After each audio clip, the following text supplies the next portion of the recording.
Hello students, welcome back to another video of accounting hill.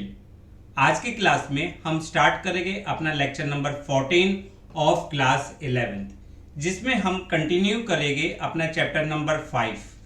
Chapter number 5 accounting equation part 4। अब तक हमने accounting equation के 3 parts complete कर लिए, जिसमें हमने अकाउंटिंग इक्वेशन का मीनिंग, अकाउंटिंग इक्वेशन के सारे कंसेप्ट्स कि हर बिजनेस ट्रांजैक्शन के क्या क्या इम्पैक्ट्स होते हैं हमारे एसेट्स और लायबिलिटीज पे, ये सारी चीजें हमने डिटेल में पढ़ी। उसके बाद हमने कुछ इंपॉर्टेंट क्वेश्चंस की प्रैक्टिस भी करी। सेकंड वीडियो में हमने 3 इंपॉर्टेंट क्वेश्चंस करे थे, लास्ट वीडियो में हमने 2 क्वेश्चंस करे थे। आज इसी सीक्वेंस को आगे बढ़ाते हुए और कुछ इंपॉर्टेंट क्वेश्चंस करते हैं, ताकि आपके कंसेप्ट बहुत सुपर स्ट्रॉन्ग हो जाए।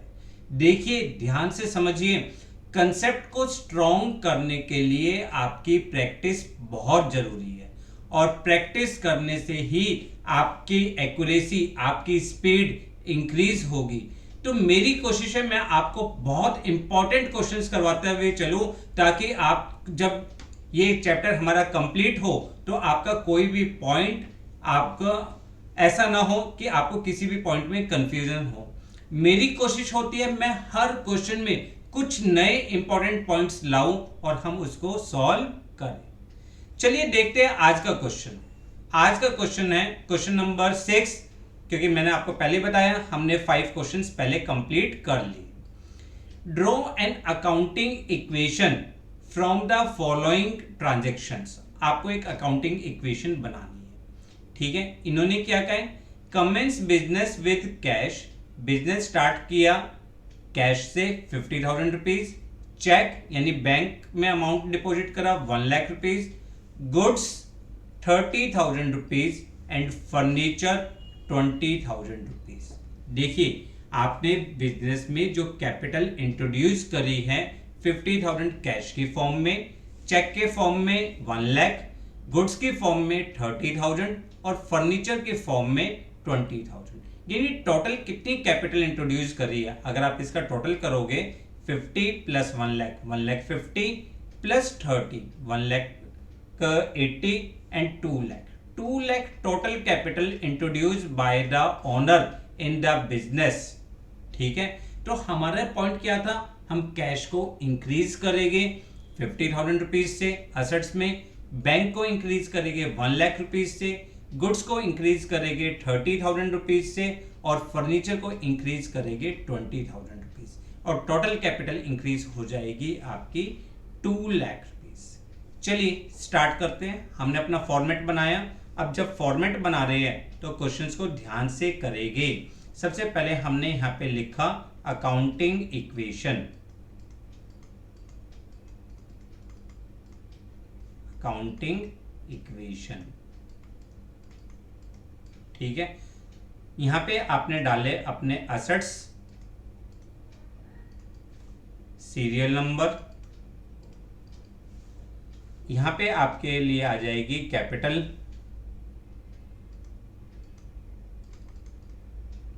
Plus liabilities.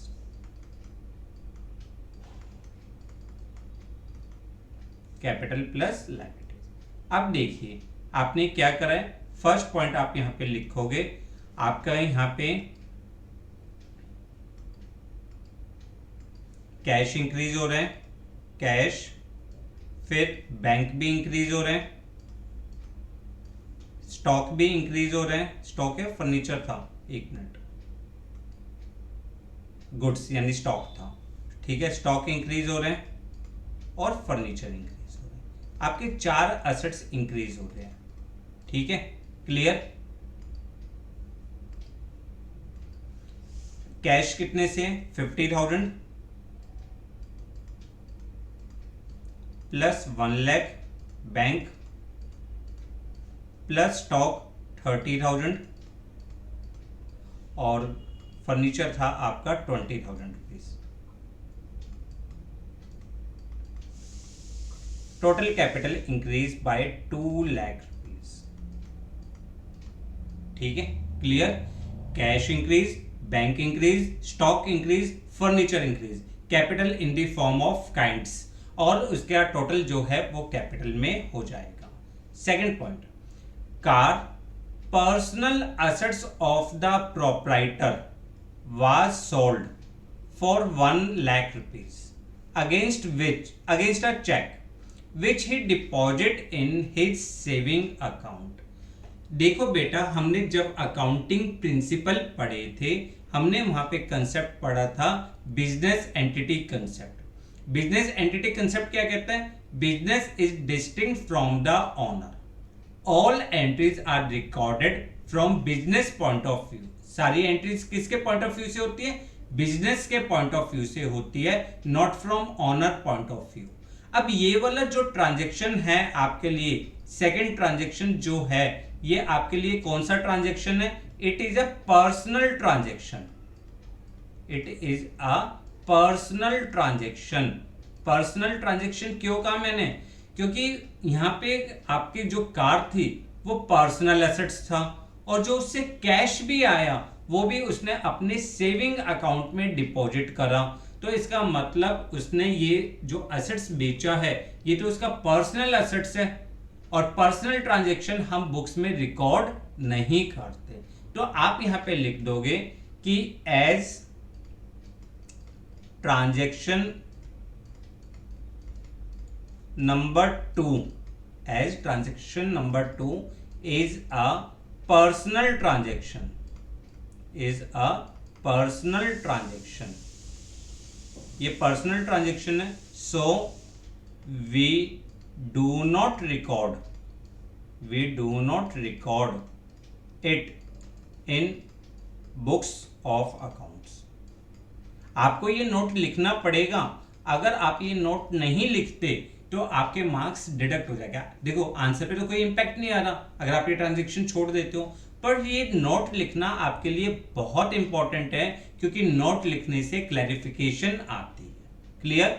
Next point, an amount of 50,000 rupees was transferred from his saving account to the firm's bank account।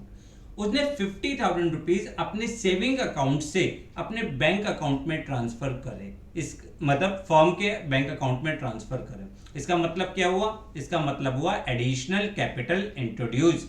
50,000 rupees की एडिशनल कैपिटल है, तो आप यहाँ पे सेकंड पॉइंट क्या करोगे? 50,000 रुपीज बैंक से इंक्रीज करोगे, ठीक है, और 50,000 रुपीज आप अपनी कैपिटल को भी इंक्रीज कर दोगे। क्लियर? 50,000 रुपीज आप अपनी कैपिटल को भी क्या कर दोगे? इंक्रीज कर दोगे। और इसके बाद हमें क्या करनी है? हमें निकालनी है न्यू इक्वेशन। तो हमारी जो न्यू इक्वेशन होगी वो न्यू इक्वेशन क्या होगी? 50,000 rupees cash, 1,50,000 rupees bank, stock आपका हो गया 30,000 रुपीज, फर्नीचर हो गया 20,000 रुपीज, और टोटल आपकी कैपिटल हो गई 2,50,000 रुपीज। और अगर आप अपनी लाइबिलिटीज को देखो तो अभी आपकी लाइबिलिटीज जीरो चल रही है। क्लियर है? अभी आपकी लाइबिलिटीज जीरो चल रही है। नेक्स्ट पॉइंट, फोर्थ पॉइंट देखो, फर्स्ट हो गया, सेकंड हो गया, थर्ड हो गया। फोर्थ पॉइंट क्या था? A new car was purchased for 6 lakh rupees. हमने एक नई कार परचेज करी 6 लाख फॉर ऑफिस यूज के लिए। It was paid by taking loan from bank. हमने इसके लिए क्या करा? बैंक से लोन लिया of ₹5 lakh and balance by issue a cheque from firm's account. अब बैलेंस कितना बचा? बैलेंस बचा आपका 1 लाख। ठीक है ना? आपने ऑफिस यूज के लिए कार परचेज करी है 6 लाख रुपीज, तो कार इंक्रीज हो जाएगी, आपके एसेट्स इंक्रीज हो जाएगा 6 लाख रुपीज का। बट इसके लिए फर्म से लोन लिया है, यानी लाइबिलिटीज भी इंक्रीज करी है, बैंक लोन भी इंक्रीज हो जाएगा 5 लाख रुपीज से, और 1 लाख रुपीज आपने अपने चेक से पेमेंट करी है, तो इसका मतलब 1 लाख रुपीज जो है वो आप फर्म के अकाउंट से माइनस कर दोगे। तो आपके लिए पॉइंट क्या होगा? थर्ड पॉइंट क्या होगा? 1 लाख रुपीज बैंक से माइनस यहाँ पे आपका एक पॉइंट आ जाएगा, एक नया असेट्स क्रिएट हो जाएगा, मोटर व्हीकल, मोटर कार लिख सकते हो या मोटर व्हीकल लिख सकते हो। आपका असेट्स इंक्रीज हो गया है 6 लाख रुपीज से, ठीक है। और साथ ही साथ आपके जो लाइबिलिटीज है, जो आपके लाइबिलिटीज है, यहाँ पे आपके लाइबिलिटीज आ जाएगी बैंक लोन। बैंक लोन कितने से आएगा? बैंक लोन आपका आएगा 5 लाख रुपीज से। क्लियर? कंफर्म? तो आपकी अब जो न्यू इक्वेशन आएगी,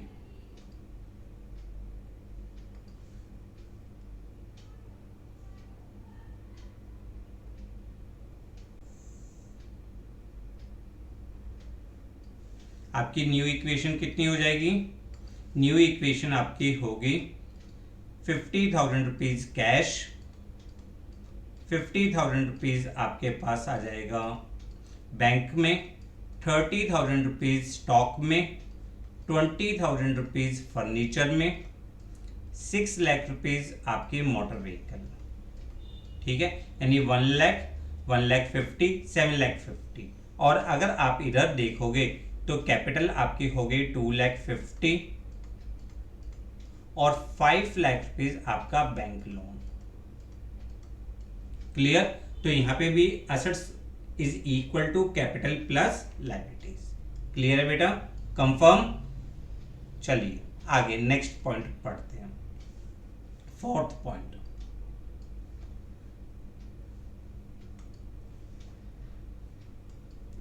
सॉरी, फोर्थ तो हो गया हमारा। यहाँ पे कुछ 1 2, अच्छा ये तो 3 है ना, 3 और 4। अब 5th ट्रांजेक्शन आएगा आपका। देखिए नेक्स्ट क्या है, sold goods to Ajay on credit costing ₹4,000 for ₹5,000। 4,000 के गुड्स को आपने 5,000 रुपए में बेचा, पर क्रेडिट पे बेचा। क्रेडिट पे बेचा मींस डेटर्स मार्केट असेट्स में आया, मतलब बिजनेस में डेटर आया। अब हमने क्या सीखा था? हमने सीखा था stock is reduced by cost price. Stock किससे रिड्यूस होगा? कॉस्ट प्राइस से। Debtor is increase by selling price. अब इस ट्रांजेक्शन पे जो भी प्रॉफिट या लॉस होगा वो कैपिटल में लिख देंगे। तो हमारे लिए पॉइंट क्या बनेगा? हमारे पास स्टॉक माइनस हो जाएगा 4,000 रुपीज से, प्लस यहाँ पे आपका एक नया असेट्स आ जाएगा डेटर।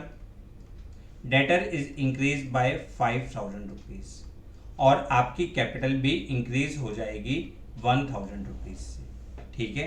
कैपिटल कितने से इंक्रीज हो जाएगी? 1,000। अब दोबारा से अगर हम न्यू इक्वेशन निकालें अपनी,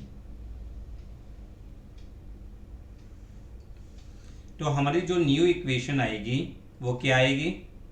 new equation 50,000 rupees cash, 50,000 rupees आपका बैंक, प्लस 26,000 रुपीज आपका स्टॉक, प्लस 20,000 रुपीज आपका furniture, plus 6 lakh rupees motor car, plus 5,000 rupees के आपके पास डेटर्स।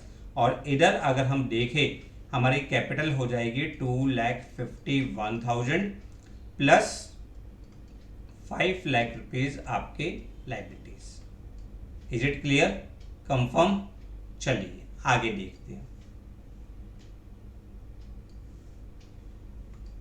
नेक्स्ट पॉइंट उसने कहा है sold goods for cash costing ₹12,000 for ₹16,000 rupees. 12,000 की कॉस्टिंग को हमने 16,000 कैश में बेचा, तो stock reduce by 12,000, cash increase by 16,000 और प्रॉफिट आपका इंक्रीज हो जाएगा 4,000 रुपीज, जो आपकी कैपिटल में आएगा। क्लियर? तो नेक्स्ट ट्रांजेक्शन आपका क्या होगा?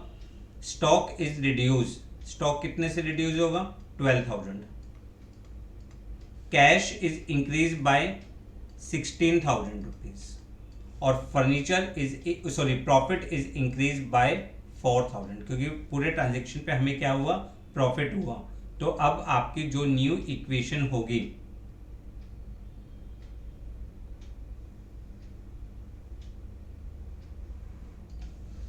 आपकी न्यू इक्वेशन कितनी होगी?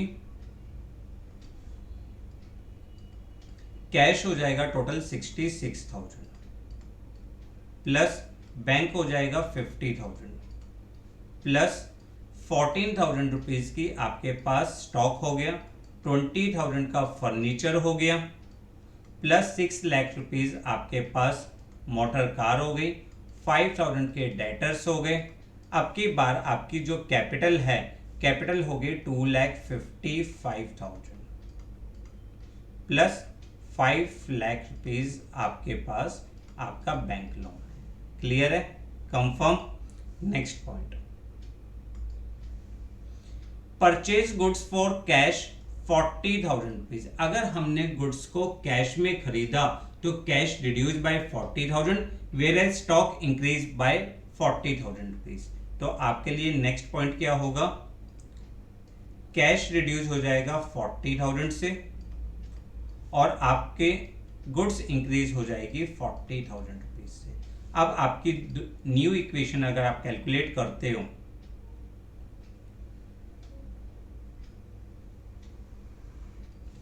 तो आपकी जो न्यू इक्वेशन है वो क्या होगी? इसमें से माइनस करिए, this is 26,000 plus 50,000 bank plus आपकी बार गुड्स हो गई 54,000 की प्लस 20,000 रुपीज आपका furniture, 6 lakh rupees motor car, 5,000 rupees debtors, 2,55,000 capital और बैंक लोन हो गया 5 लाख। क्लियर? कंफर्म। चलिए आगे बढ़ते हैं। पॉइंट नंबर 7 बोला है, पॉइंट नंबर 8 जो है परचेज गुड्स ऑन क्रेडिट। हमने गुड्स को क्रेडिट पे खरीदा 20,000। अब जब भी हम गुड्स को क्रेडिट पे खरीदते हैं तो 20,000 तो स्टॉक इंक्रीज होगा। अब आपकी लायबिलिटीज भी इंक्रीज हो जाएगी, क्योंकि जब आप गुड्स परचेज करते हो तो the person who supply goods in business on credit is called creditor, और क्रेडिटर आपके लिए क्या होती है? लायबिलिटीज होती है। तो आपके लिए स्टॉक प्लस करेंगे 20,000 से, स्टॉक करिए प्लस 20,000 रुपीज से, और साथ ही साथ आपकी लायबिलिटीज में आपकी एक नई लायबिलिटीज इंक्रीज हो जाएगी क्रेडिटर्स के नाम से, प्लस क्रेडिटर्स, और क्रेडिटर्स कितना? 20,000। क्लियर? कंफर्म। तो अब आपके लिए दोबारा से आप कैलकुलेट करोगे न्यू इक्वेशन। आप किसी भी पॉइंट पे आप चेक कर सकते हो आपके एसेट्स की वैल्यू लायबिलिटीज प्लस कैपिटल के इक्वल होती है। ठीक है? तो आपकी जो न्यू इक्वेशन होगी, न्यू इक्वेशन 26,000 आपके लिए कैश, 50,000 रुपीज बैंक, 74,000 की गुड्स, 20,000 रुपीज आपके पास furniture, 6 lakh rupees motor car, 5,000 rupees आपके लिए डेटर्स, और यहाँ पे आ जाएगा 2,55,000 rupees capital, 5 lakh rupees bank loan, और 20,000 रुपीज के आपके पास creditors. Clear? Confirm. Next point, फिर नेक्स्ट पॉइंट उसने बोला है paid rent 3,000 rupees including 2,000 in advance. अब ये आपको ध्यान से समझना है, टोटल हमने कितना पे किया है? टोटल पेमेंट हुई 3,000 रुपीज। ठीक है? इसमें से 1,000 का जो है वो रेंट है फॉर करंट पीरियड, और 2,000 रुपीज आपके लिए क्या है? Prepaid rent. 2,000 रुपीज आपके लिए क्या है? Prepaid rent. और प्रीपेड रेंट आपके लिए क्या होता है?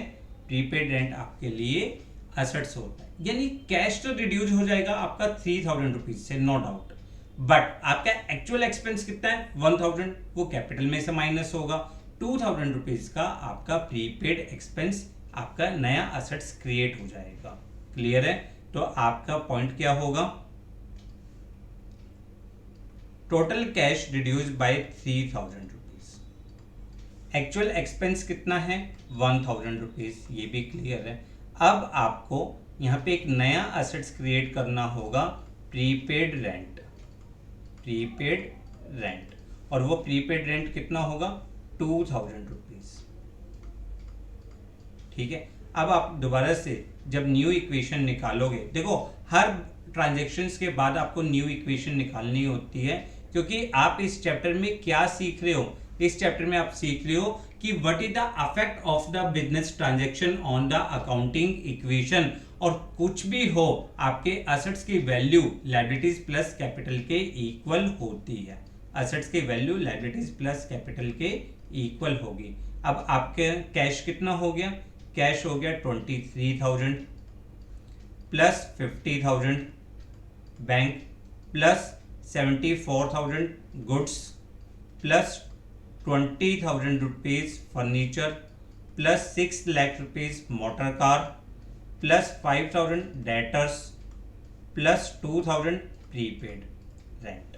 ठीक है, और इधर आ जाइए, इधर आपकी कैपिटल हो गई 2,54,000 प्लस 5 लाख रुपीज आपके बैंक लोन और प्लस 20,000 रुपीज आपका क्रेडिटर्स।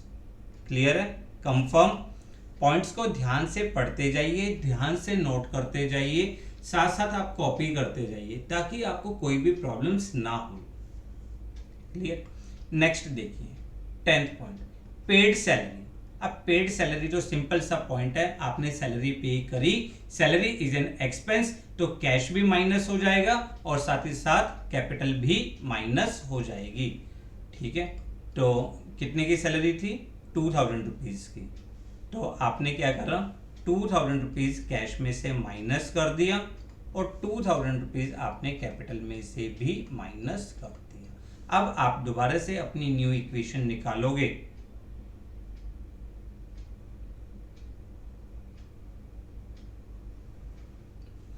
जब आप नई इक्वेशन निकालोगे, न्यू इक्वेशन, तो ये हो जाएगा 21,000 plus 5,000 sorry 50,000 plus 74,000 plus 20,000 plus 6 lakh plus 5,000 plus 2,000। ठीक है, और इधर आपके लिए हो जाएगा 2,52,000 plus 5 lakh plus 20,000। Is it clear? Confirm. Next point, अब सोल्ड गुड्स कॉस्टिंग ₹8,000 ₹10,000, 8,000 की गुड्स को हमने 10,000 रुपए में बेचा। अब यहां ना कैश के बारे में बताया, ना ही हमें क्रेडिट के बारे में बताया, तो हमने क्या माना था, it is treated as the cash transaction. कौन सा ट्रांजेक्शन माना जाएगा, कैश सेल मानी जाएगी। तो आप कॉस्टिंग जो है स्टॉक में से माइनस करोगे, कैश में 10,000 ऐड कर दोगे और इस पे होने वाला प्रॉफिट कैपिटल में ऐड कर दोगे। तो आपके लिए पॉइंट क्या होगा, point number 11, cash increase by 10,000 rupees, stock is reduce by 8,000 rupees और capital is increase by 2,000 rupees. तो आपके फिर न्यू इक्वेशन जब आप कैलकुलेट करोगे,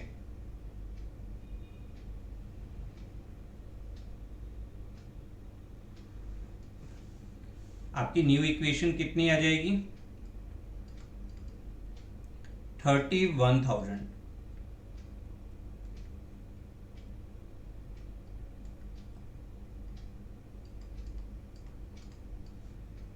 plus 50,000 rupees bank plus 66,000 rupees आपका स्टॉक, 20,000 रुपीज आपका फर्नीचर, 6 लाख रुपीज आपके आपके car, 5,000 rupees debtors and 2,000 rupees आपका प्रीपेड रेंट। और इधर आप देखेंगे तो इधर कैपिटल हो जाएगी आपकी 2,54,000 plus 5 lakh bank loan plus 20,000 rupees creditors. Clear. Next point, salary outstanding 1,000 rupees. Outstanding का मतलब क्या था? Due but not paid. पे तो नहीं किया, अब पे नहीं किया तो कैश में तो आएगा नहीं, बट ड्यू हो गया, कैपिटल में से माइनस करेंगे और आउटस्टैंडिंग सैलरी आपके लिए लायबिलिटीज हो जाती है। तो आपका नेक्स्ट पॉइंट क्या होगा?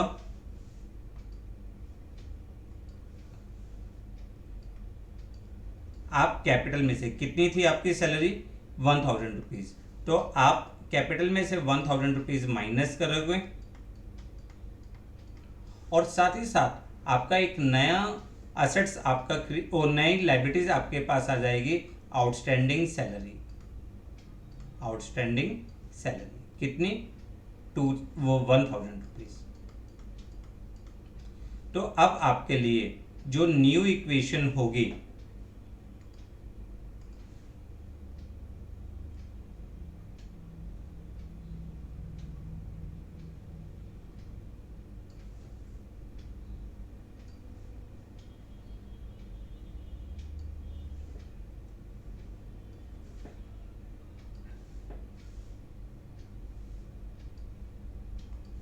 New equation cash 31,000 plus bank 50,000 plus 66,000 stock plus 20,000 rupees आपका फर्नीचर था। 6 लाख रुपीज आपके लिए कार है, 5,000 rupees debtors, 2,000 rupees prepaid rent and this is equal to 2,53,000 capital, 5 lakh capital bank loan, 20,000 rupees. 20,000 rupees आपके लिए क्या हो जाएगा? 20,000 creditors and 1,000 outstanding salary. Clear, confirm. Next point, charge depreciation on furniture 500 rupees. 500 आपने furniture पे depreciate किया। अब depreciate किया यानी फर्नीचर पे जब भी आप डेप्रिसिएशन लगाओगे तो it reduce the value of furniture, furniture की वैल्यू रिड्यूस होगी। और डेप्रिसिएशन आपके लिए क्या है? डेप्रिसिएशन आपके लिए एसेट्स होता है, सॉरी एक्सपेंस होता है। तो एक्सपेंस आप कैपिटल में से माइनस कर दोगे। ठीक है, क्लियर। 500 रुपीज आपने फर्नीचर में से माइनस किया और साथ ही साथ 500 रुपीज आपने अपनी कैपिटल, क्योंकि आपके लिए एक्सपेंस था, उसमें से माइनस किया। Clear, confirm. तो अब आपकी जो नेक्स्ट इक्वेशन होगी,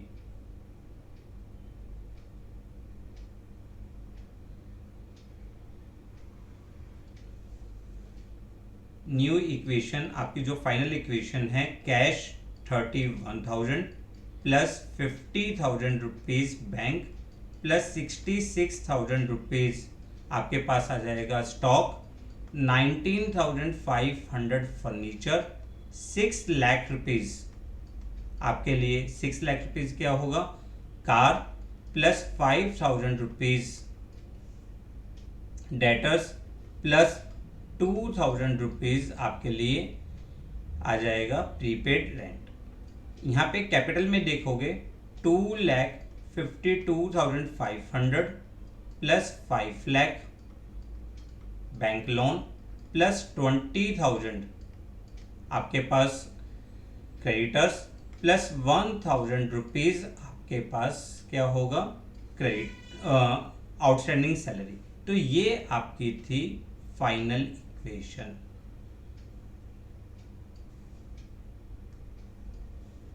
अब आप यहाँ पे आप चेक कर सकते हो कि आपके जो टोटल एसेट्स की वैल्यू है, जो टोटल एसेट्स की वैल्यू है वो टोटल लायबिलिटीज प्लस कैपिटल के इक्वल होगी। आप यहाँ पे ये पॉइंट चेक कर सकते हैं। Clear, confirm. तो आपको यहाँ पे ये चीजें ध्यान से समझनी है। क्या चीजें हैं कि आपके जो अकाउंटिंग इक्वेशन का इंपैक्ट होता है, अकाउंटिंग इक्वेशन का इंपैक्ट आपका assets is equal to liabilities plus capital के इक्वल होगा। Clear, confirm. तो ये आपके लिए आज का बहुत इंपॉर्टेंट क्वेश्चन था जिसकी आपको प्रैक्टिस करनी है। ठीक है, ये आपके लिए स्टॉक, बैंक, मतलब आपने ये सारी चीजें करी, एक एक करके आपने अपने इक्वेशंस को सॉल्व करा और कैलकुलेशंस करी। अब मैं आज आपको एक होमवर्क दे रहा हूं। आप ये क्वेश्चन नंबर 7 जो है आप इसको नोट डाउन कर लीजिए और आप इसको घर पर इसका स्क्रीनशॉट ले सकते हो, स्क्रीन को पॉज करके आप कर सकते हो, मतलब नोट डाउन कर सकते हो।